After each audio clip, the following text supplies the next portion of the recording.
দোয়াটা একবার পাঠ করবেন, ইনশাআল্লাহ আপনি শিশু হবেন। দোয়াটা আপনাকে বলছি, তার আগে অনুরোধ করব, একটা লাইক করেন এবং কমেন্টে আমিন লেখেন। যারা লাইক করলেন, কমেন্টে আমিন লিখলেন, আল্লাহ তাদের মনের আশা তুমি পূরণ করে দাও, তাদের গুনাহ তুমি মাফ করে দাও, আল্লাহুম্মা আমিন।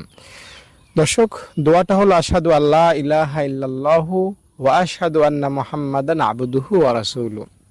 এই দোয়াটা কেউ যদি পড়ে উজু শেষ করে, তাহলে তার জন্য জান্নাতের 8টা দরজা খুলে যায়। সে যে কোনো দরজা দিয়ে দাপটের সহিত জান্নাতে পৌঁছতে পারবে।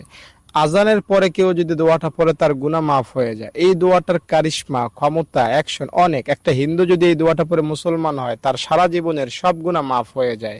তাই আপনিও যদি এই দোয়াটা আজকে পাঠ করেন, মন থেকে, দিল থেকে, অন্তরের গহীন থেকে, কোনো গুনাহ থাকবে না। দায়িত্বর সাথে বলছি, দোয়াটা পাঠ করার নিয়ত করবেন যে আমি অতীতের গুনাহ ক্ষমা পাইতে চাই, ভবিষ্যতে আর গুনাহ করব না, এই আশায় দোয়াটা পাঠ করছি।